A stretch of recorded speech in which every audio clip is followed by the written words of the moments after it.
Do you feel like eBay's changes to promoted listings has taken a complete wrecking ball to your business and you're trying to figure out how am I going to make this work? I think a lot of sellers feel that way and we are feeling the crunch. But I'm going to talk about the ins and outs of why eBay is totally justified to do what they're doing, even though I might not agree with it. We're going to go ahead and jump right into this and not waste a single second. So here's our agenda for today. First, we're going to talk about promoted listings and how eBay kind of surprised sellers with this in a way.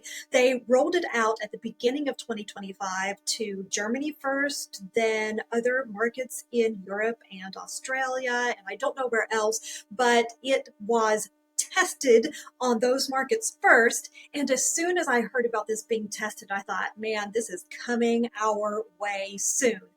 I was surprised that it came as quickly as it did, but here we are, and now we just need to figure it out. We're also going to talk about other things that eBay is doing that might be helpful for sellers and may help take away the impact of those promoted listing changes. I'm also going to sprinkle in my sales for the past couple of weeks, one which was decent and the other one was not so great. But I said I was going to be totally transparent with you on my journey to build my store to full time. So I'm sharing it all. And then we're going to discuss the three big options that I think we all have available to us when it comes to dealing with the promoted listings and how to move forward with our businesses and have healthy, thriving businesses, regardless of what eBay does. And I'll share with you some of the things that I'm thinking about doing. And this is especially important to think about now as we wind down 2025 and prepare for 2026, because you don't want to start 2026 without having a game plan in place. So, promoted listings. Years ago, I worked as a project manager for an investment firm, so I am totally okay with diving into the reports that businesses give their investors and how what they discuss in those reports affects the people on the other end of that. And for us, we the sellers are impacted by what eBay shares in those reports. But how many people really dig into things like 10Ks and 10Qs, and who even knows what they are, right? Well, I think it is important to know for any seller who wants to have a thriving eBay business. And here's the bottom line, y'all. eBay serves their stakeholders. They do not serve us. Yes, they may be dependent on sellers because we're such a big part of that platform. They need sellers for the platform to operate and do well, but they are 100% reliant and at the mercy of their investors. And any business, especially businesses that are publicly traded, have to show a profit, and not just any kind of a profit. They have to show a healthy, reliable, consistent profit. And at the end of the day, that's what these promoted listing changes are all about. So let me read to you exactly what the CEO of eBay said at the last earnings call in October. The CEO said that the changes in the promoted listings was a non-disruptive change. Okay, so we're kind of going to go through this bit by bit. So what did he mean by a non-disruptive change? Because I'm sure that you, as well as I, were like, what the heck? This is very disruptive to how I'm running my business. But from their perspective, it's non-disruptive. And you have to look at things like if they had increased fees, that would totally be disruptive. That means every person would incur a cost, right? And just stick with me here. We're going to get into all the ins and outs of it. So in addition to calling it a non-disruptive change, they also called this the expansion of their halo attribution. And I know plenty of other eBayers have discussed that in depth.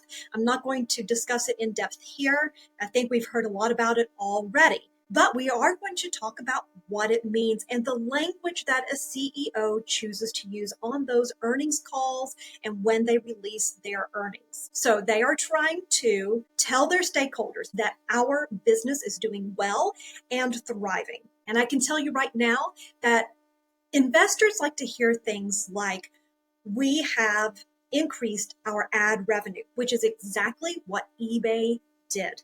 to the tune of 23% year over year from Q3 of 2024 to Q3 of 2025. 23%. And that ad revenue growth has been happening over the past 3 years or so. It has been a healthy growth. So why wouldn't eBay stay on this bandwagon? And also, you should know that other platforms are doing the same thing. It's not like eBay is doing something totally out of the ordinary. Maybe their implementation is different, but other platforms rely on ad revenue to see the type of exponential growth that they want to see. And another reason why this is a non-disruptive change is because it costs eBay really next to nothing to implement this type of change. If they are doing things like increasing fees or increasing the cost of an eBay store, first of all, those are flat costs. They are non-variable. How often can eBay increase their fees or the cost of a store or other things like that and not lose a slew of people? They can't change that too often. And you can only increase it so much. But ad spend, especially when you frame it in terms of, you know what? You have a choice, seller. You don't have to promote your listings. But really, you do, right? But we still have a choice. The choice is, do you as a seller want a successful business or not? If you do, then you are probably going to have to promote your listings. And depending on the scarcity of that item, the popularity of that item, you may have to promote it more than you have in the past, especially as more sellers are on the platform and more sellers are out there sourcing the same type of things that you are sourcing. So with increased supply, even if the demand remains high, you are competing in a much larger pond. And this is another thing. Increasing your fees as a seller doesn't really help you build your business. And increasing the fee for your store doesn't necessarily support the growth of your business. But in some way, when we are giving more money to those promoted listings, then yes, it raises us higher up in the algorithm because eBay has said that they are focused on their sellers who optimize. They're optimized sellers. And we know what optimization means. Well, there's only so many ways that you can optimize, right? We already know about titles and photos and item specifics and the description and pricing. There's only so much optimization you can do. You can have two restaurants side by side, pretty identical in every single way. But it could be that the person who markets better wins. And that doesn't mean that the restaurant next door is not as good. In fact, it could be better. And so ads is where it's at. And that's what promoted listings are. They are ads. So honestly, the promoted listings, it's eBay's biggest bang for their buck. If they were to increase fees and other things, again, that's just a flat fee and they can't increase it often. And additionally, on their end, it's going to take more manpower, woman power, workers to work on those kind of things.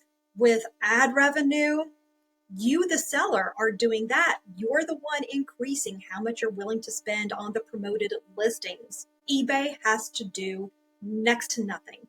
Okay, so let's table that for right now and let's talk about what else is eBay doing. Are they doing anything for sellers that sellers actually appreciate? Well, it depends on how you look at it, okay? But let's talk about how they're spending their money for research and development and marketing. So I'll talk about the things that I'm not too crazy about.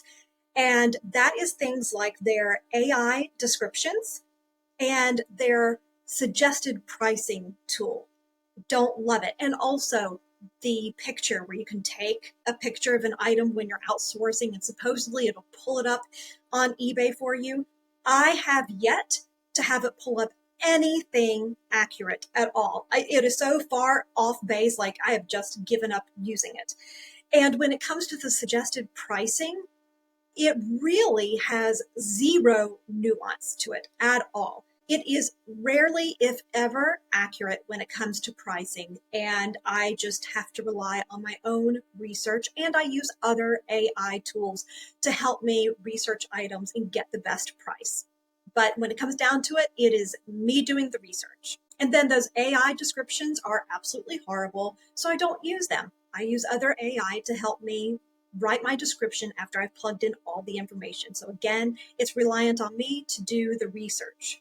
And what I think happened here is that eBay was not ready to roll out these tools. Now, I was a project manager at one time, and I had a team of testers, and they tested user interface for me for software. Okay. It takes a lot of work to work out the bugs and to see, okay, if I'm just an ordinary user, is this flowing properly? Am I getting accurate information? Is this taking me where I need to go? And this had to have been super rushed. And of course, I think that the reason was that everybody and their mother was mentioning AI and stock prices were going boing through the roof, right? And I think that eBay was trying to jump on that bandwagon. But all I can tell you is that their tools were not ready and they need to be improved. eBay, please improve these tools. They currently suck. All right, but let's talk about a couple of things that have worked and are useful. So eBay, you can listen to this part too. So the bulk listings tool. Now, I have not used it to do bulk listings. However, I have used it to do bulk edits.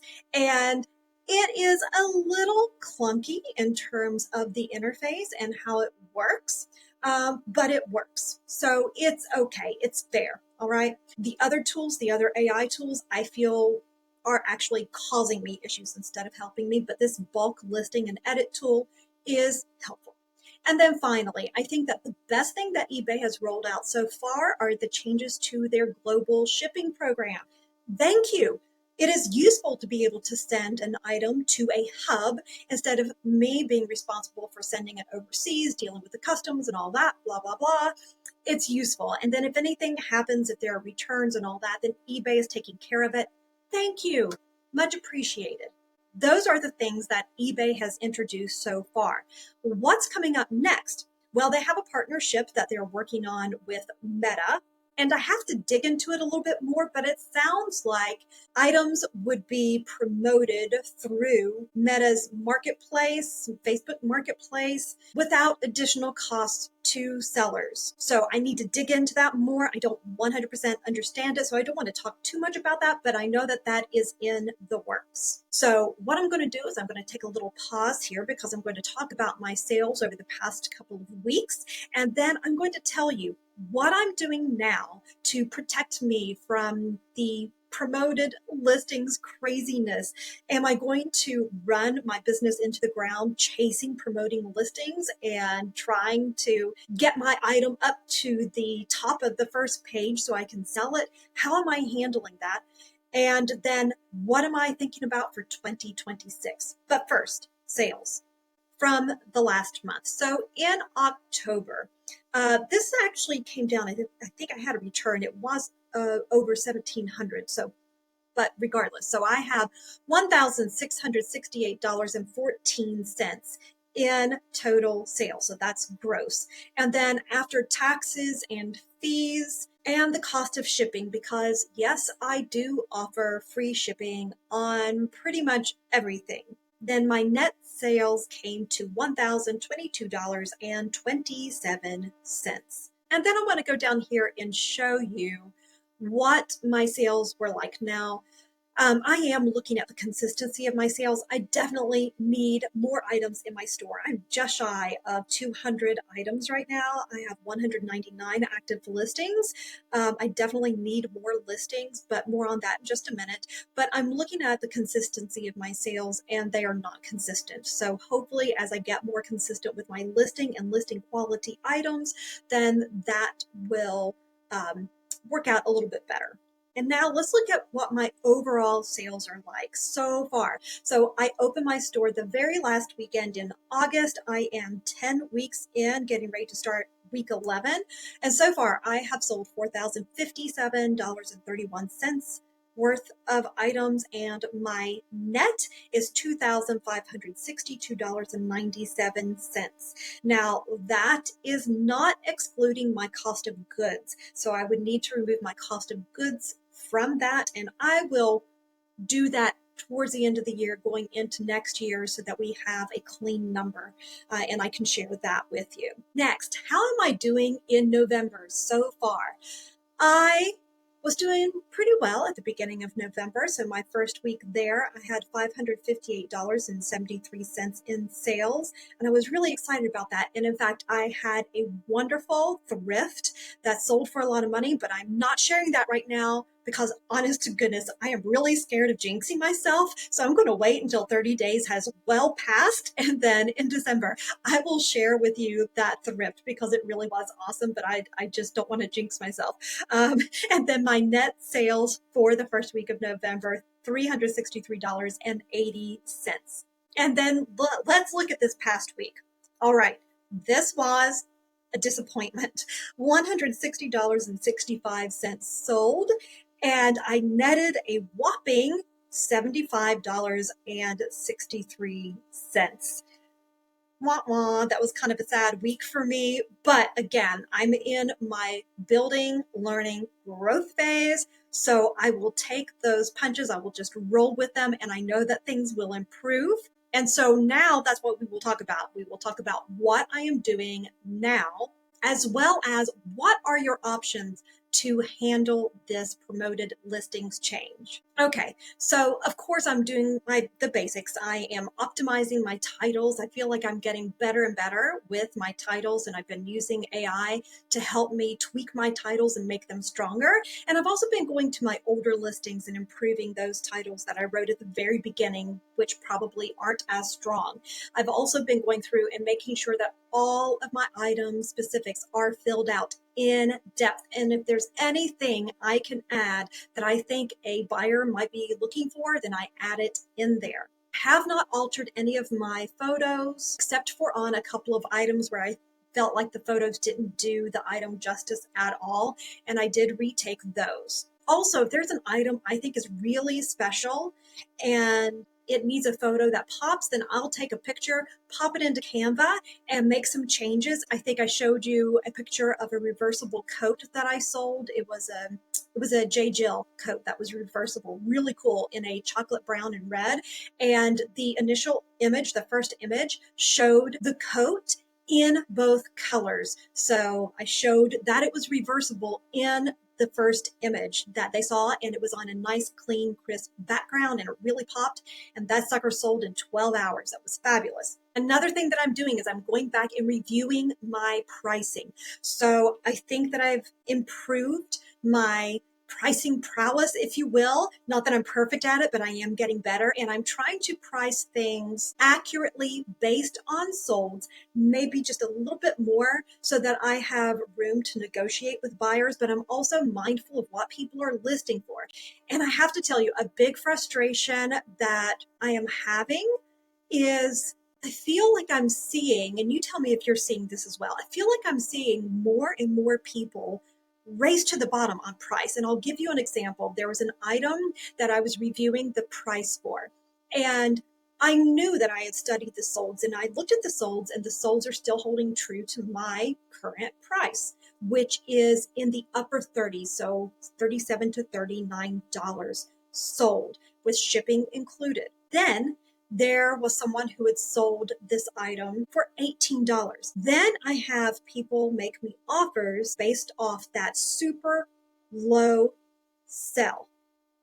And I just can't compete for that. Like, I can't sell an item with shipping included for $18 that should be selling based on solds for $36. So what do you all think about that? Like, honestly, I'm at a loss. Is this something that is becoming more prevalent? Is it just jumping out to me because I've seen it a couple of times this past week? Is it an end of the year thing where people are trying to get more sales, so they're selling things for a super low price? Yes, there are times when I have sold things for a lower value than what the current solds are, but not by half. Or, I won't sell a $50 item for 10 bucks. You know what I'm saying? So what are your all's thoughts on that? I don't know. I mean, I guess maybe some people are like, however I can make money, as long as I'm making a dollar, I'm making a dollar.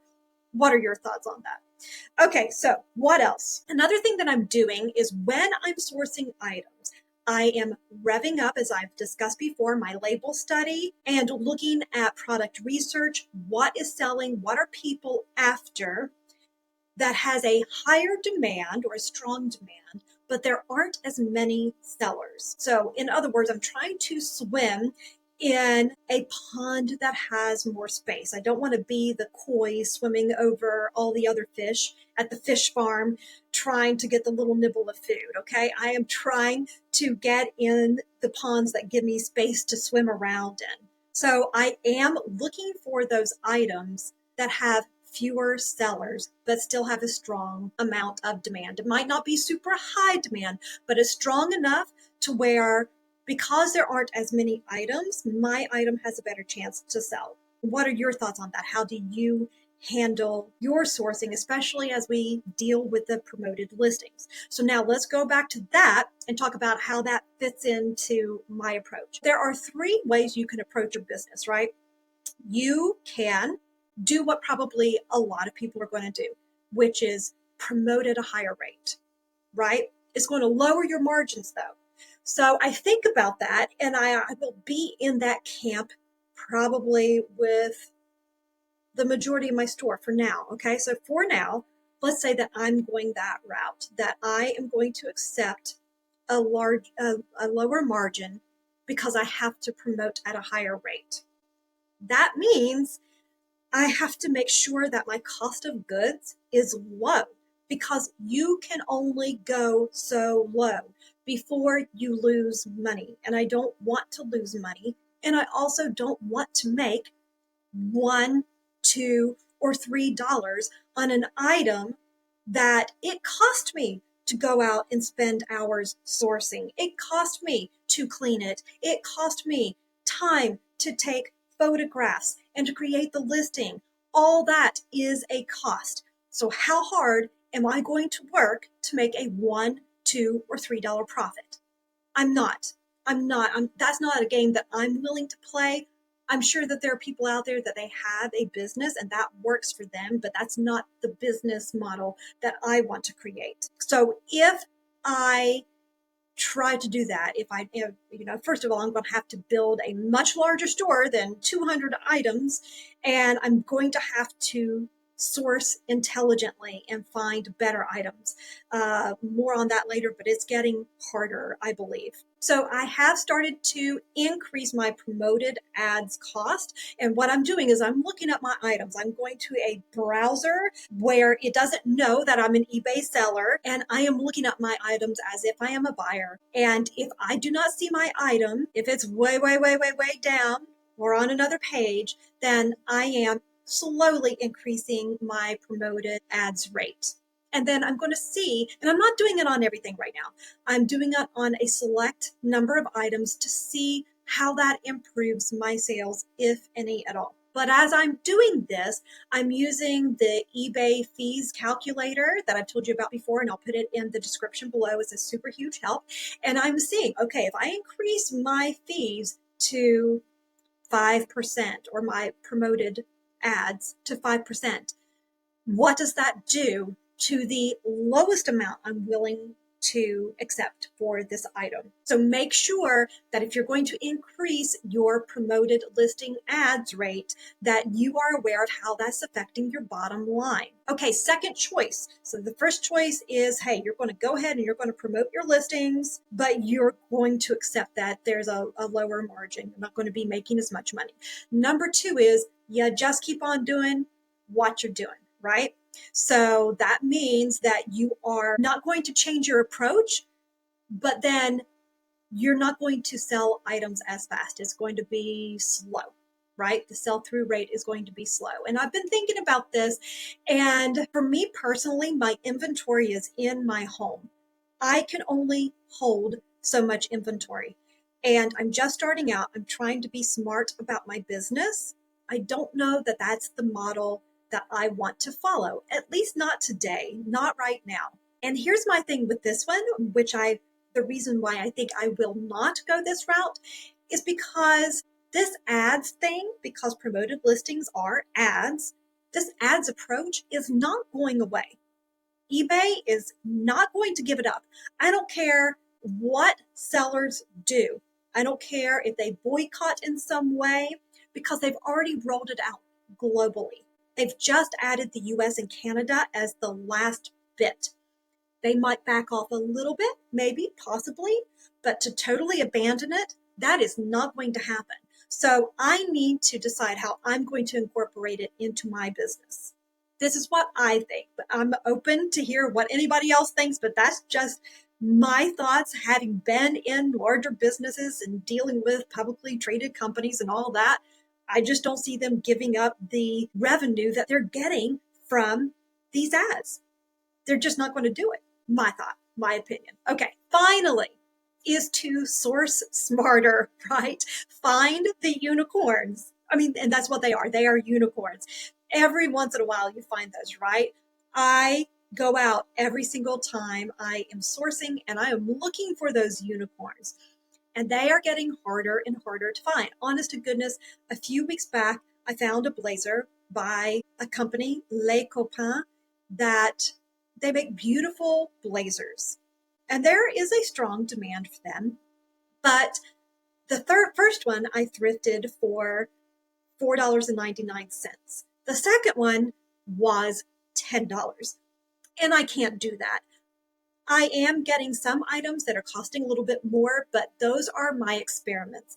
If I pay a little bit more for this item, knowing that I can 5 or 6x my money, is it worth it? I'm doing that in small amounts. I need to see what works and I have to experiment, but I have given myself some leeway to be able to experiment and not take a huge financial hit. And that's why I'm sharing all of this with you as I do it. So I'll let you know those items that I paid $10 or $12 or $13 for that can sell for more money. Is that working for me? Or was that just an experiment gone wrong? And only time will tell, right? So looking forward into 2026, what am I thinking about doing? What I have been looking at, and I kind of do a daily reflection on my business. I'm trying to time myself. How fast am I at listing, taking photographs, cleaning items, and sourcing items? And I have to tell you where my big hangups are. I am struggling with sourcing good quality items at a good price. I can find the items. That is not the issue. The issue is the price. So you have to ask yourself, is it worth it? What is your margin? And when you're looking at your margin, and I have to tell you that when I was doing eBay before, I would just say to myself when I was in the thrift store, okay, if I buy this item for $5, as long as I can sell it for $25, I'm good.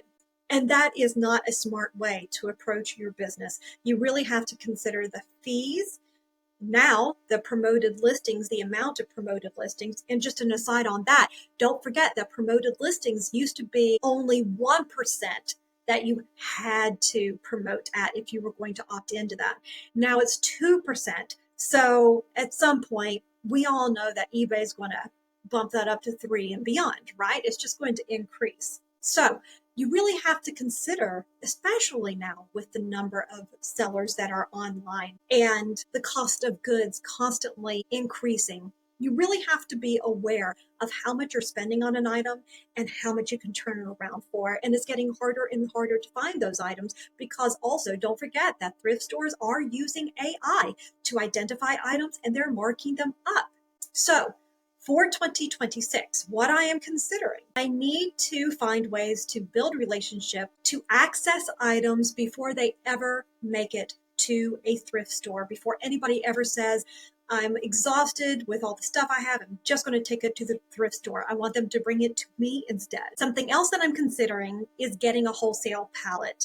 I've never done it before. I've been researching it for a while now, but I want to make sure that if I spend a chunk of money on a wholesale pallet, that I am getting quality items. And the main reason that I'm considering doing that is because I have been spending hours, sometimes entire days, outsourcing, thrifting, and trying to find the best items. And I'm thinking to myself, okay, if I'm spending 5, 6+ hours thrifting, how many items am I getting?